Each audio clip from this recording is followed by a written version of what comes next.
You know, the ego is always looking for a way to hack awakening so it can own it. Does that make sense? And at that point, should that happen, and it can happen, this is why we need teachers and we need sort of the teachings to help keep us aware of the pitfalls. It becomes very, very subtle and very furtive, the ego does, and says, look what I can do with this. Enlightenment, awakening. Wow, you can't beat this. I'm gonna own it. I don't mean to scare anybody, but you know, this is how the ego can sometimes, you know, in a very subtle form, and this happens to more advanced practitioners, and sometimes why they get into trouble.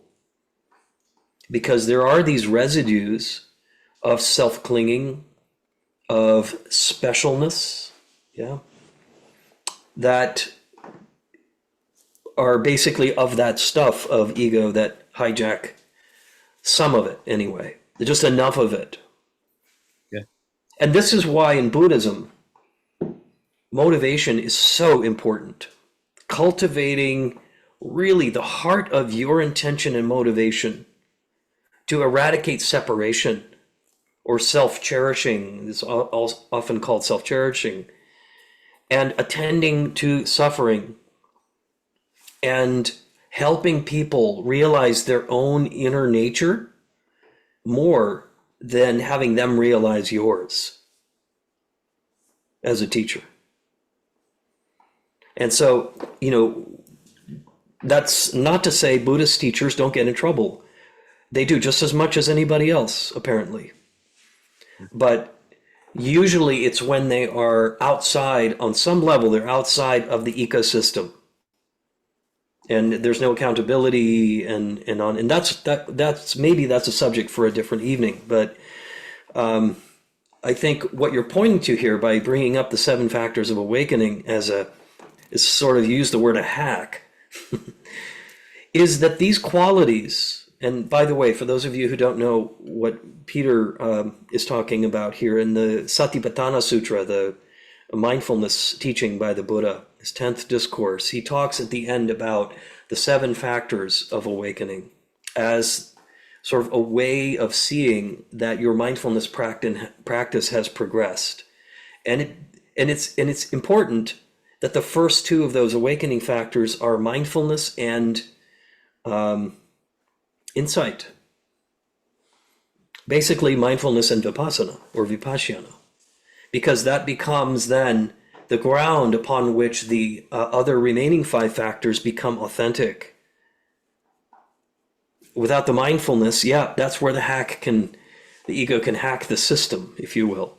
And again, it's not a criminal. It may feel like it sometimes. It's not malicious. This is the thing. We don't want to be afraid or harshly judge the ego or anything.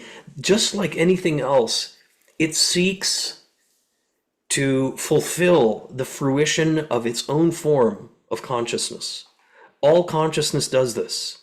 All forms of consciousness seek the ultimate fruition of that tendency in which that characterizes them. Viruses are like this too. Yeah? Anything alive seeks this. And ideally, things work in harmony, but if they don't, this is where we get off track, and us versus them. And this is what ego really loves to do. I am this, you are that. We are separate. We are individual. And yes, we may be individual. But here's the thing with the teachings, is that realizing the conventional nature of self as opposed to the ultimate nature of the underlying ground of who we are. So Buddhism, has this doctrine of anatman or anatta in the Pali, non-self. And yet it also recognizes in a conventional sense that we are compounded aggregates of different factors that make up this wonderful diversity this wonderful diversity in the world and gifts and talents that we can really revel in with each other and appreciate the diversity. Yeah. And whatever culture we're from, background, race, ethnicity, we come with these blessings. We can learn from each other. It's a beautiful thing. So we want to be aware of that kind of difference through appreciation, as opposed to say this difference is a threat, which is perhaps maybe what the ego does, and then falls into a narrow channel of confirmation bias and sort of the neural networks, what are called coherence, that it filters out anything that isn't familiar or in line with what it already thinks. This is what the brain does. And by the way, this is what social media does. We've created an artificial neural network that functions to narrow things just as much as the brain does. So ego does this. Yeah. This is what it simply does. And the teachings often will tell us, if we go back to the classic text, the eradication, the extinction of the ego is the goal. Good luck with that. Lots of luck there. I don't have to do anything with this. I just have to understand it deeply and know that this is not me. Yeah, it's an expression of different parts of me. Yeah. Again, ego is a process. It's not a thing. It's an intra-psychic process that happens. And Buddhism is there to try to help us get out of that process and turn this process, quote unquote, of ego into an ally, into something that is loving and has confidence and capacity. That's, yes, and unity, a sense of unity. In other words, love. yeah. So I'm gonna read you something from a lovely little book by Leslie called Returning to Oneness. It's this book that she published many years ago. And the title of this chapter, this is, she doesn't number the chapters. Okay. The title of the chapter is View the Ego Impersonally. View the ego impersonally. Basically, bear witness to your ego without the attachment that comes with it. Just watch it. Not, as Leah just offered us, not having to do anything about it. So here she says about this,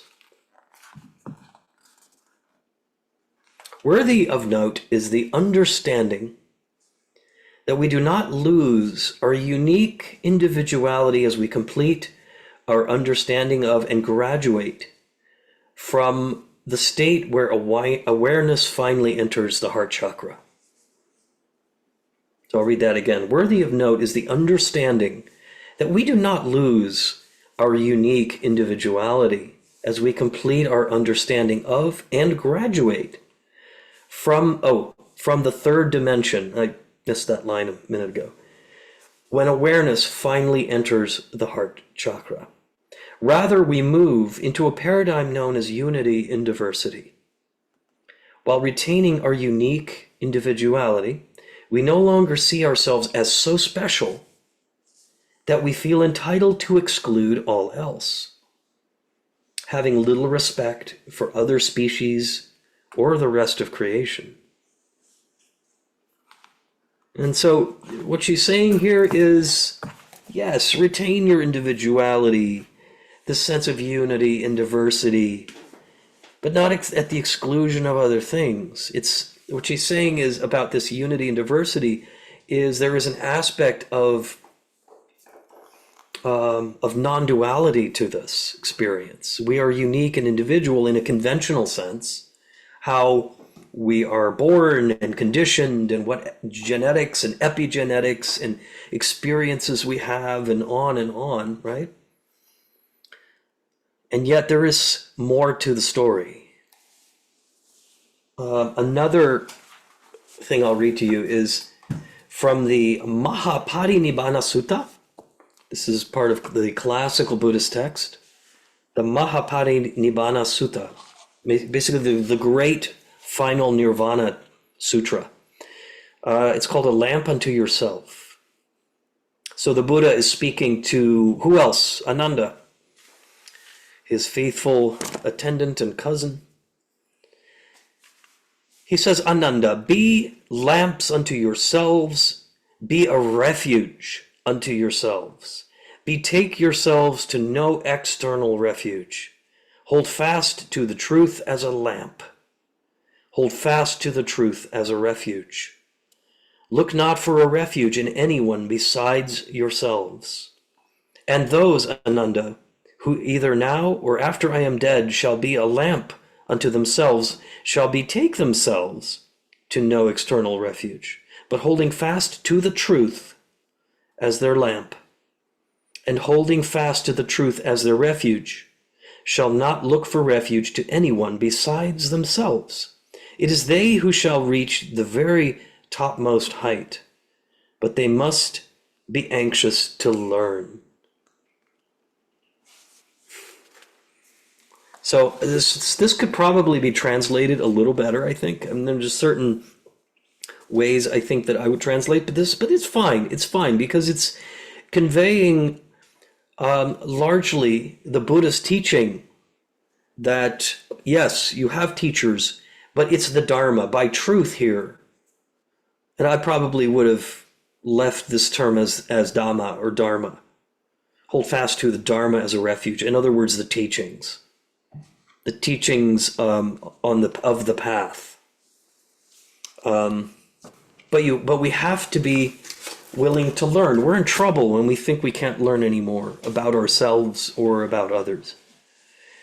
But this notion of being the lamp, how does that relate to the ego?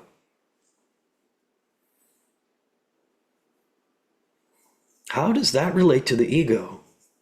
I think this is also a biblical quality, a biblical there's a symbol in the Bible: "Be lamps unto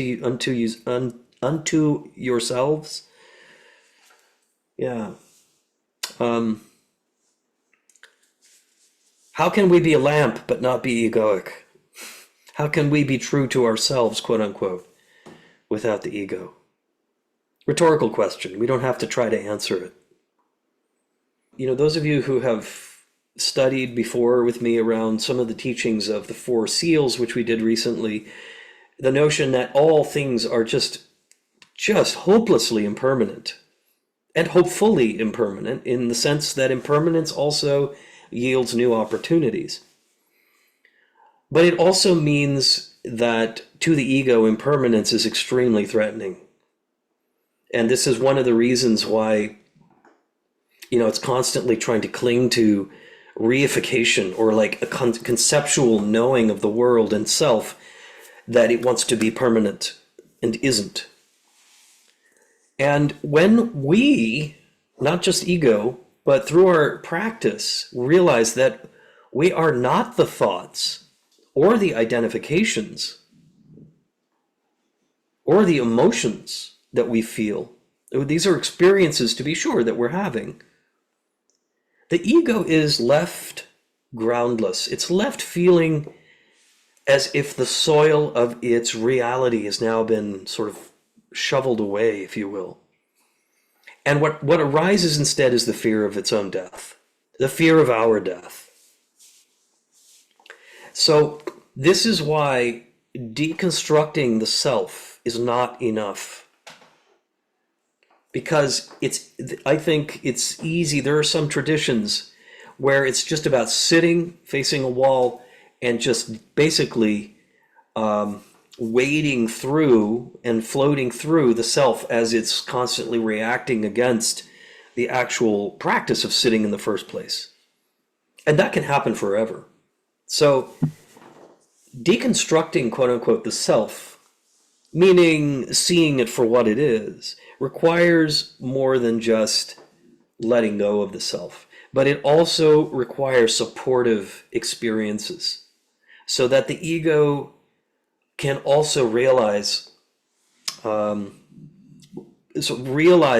safety and rootedness along the way too.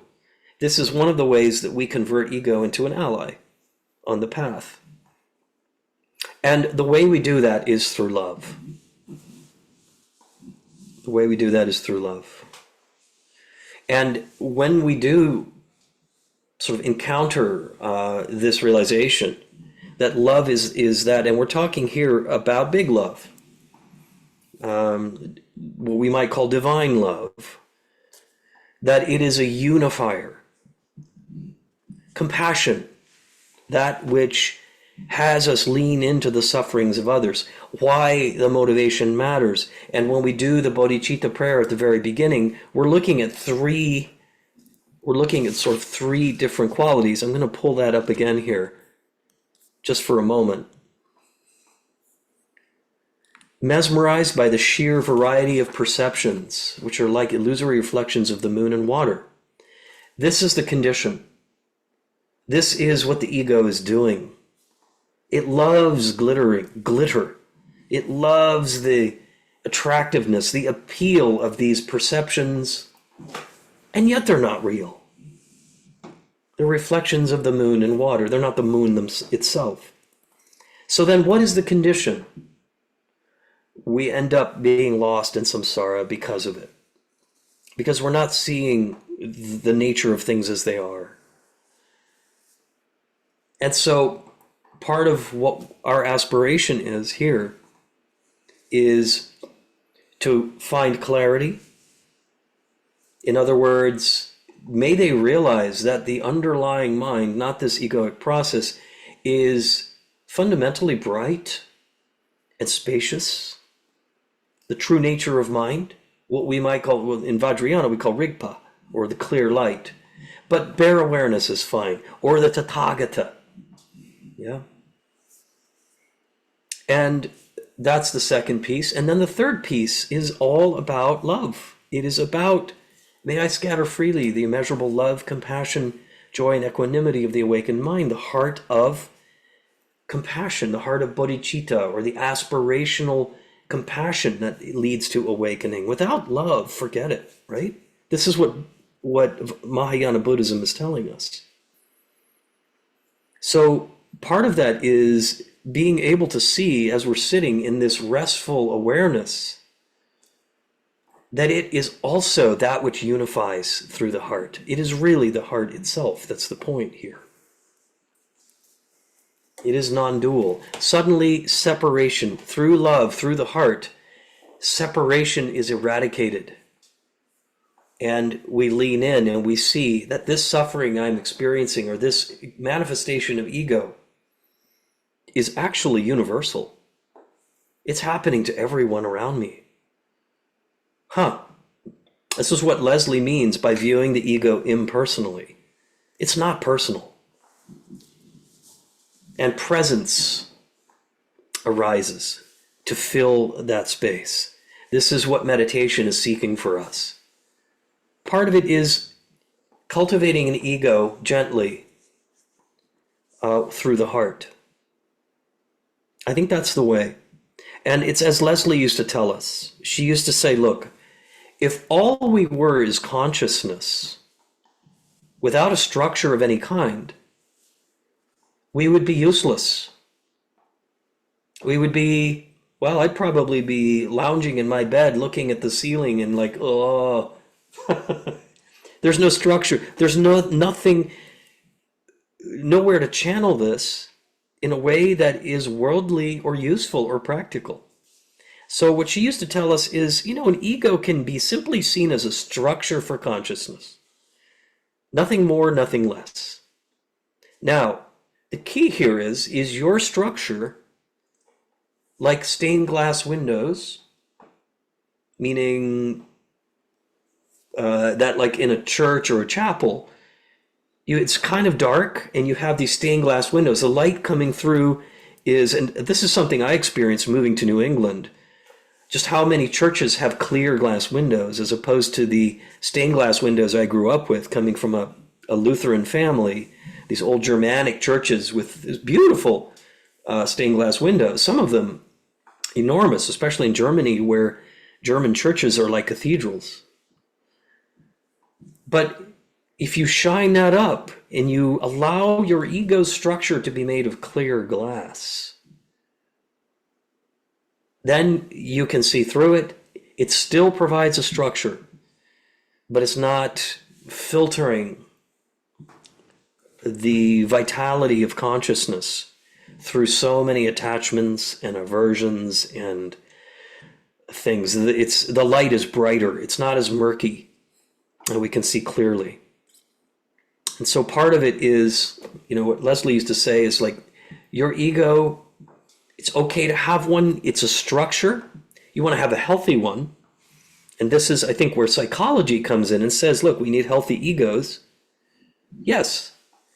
Ones that are stabilizing and productive and interactive with the world, where we feel like we have some confidence and we're not just in self-loathing. Egos can be either inflated or deflated, right? They can be blown up like balloons. Ooh, look at me. Oh, now I'm floating, all this helium. Wow, I'm all the way up here. Or they can be the utmost of deflation. Worthless, unlovable, shameful, right? All that that too is ego. It holds the pain body, as Michael mentioned earlier. So it has these polarities. So it's recognizing, okay, here's this form of it, here's this part of it. Sometimes we may feel both in one moment, inflation and deflation. How confusing is that? I don't know. But yeah, so it's having a healthy structure. Your ego can be that as well. But it's not the asmita. In yoga, it's known as asmita, or prideful ego. It's that ego that says me, me, me, as opposed to you and you and you. Yeah. It's that which sees itself having a really wholesome purpose in the world and aspires to do something mature, integrative, basically communal, as Leah mentioned, and not controlling everything or anything. But so it's important. So when we practice, when we're back on the cushion, just noticing that experience, perhaps, of the allness of sitting. That even if the mind is noisy, as Michael said, that's not the only experience we're having. It may be the loudest, the most gross level. But what else is there in the silence holding the noisiness? What else is there in the silence holding the heartbeat? What else is there in the silence holding the hacking? What else is there in the silence? Someone is bearing witness lovingly, holding this space until we recognize it. Patiently, beautiful, lovingly.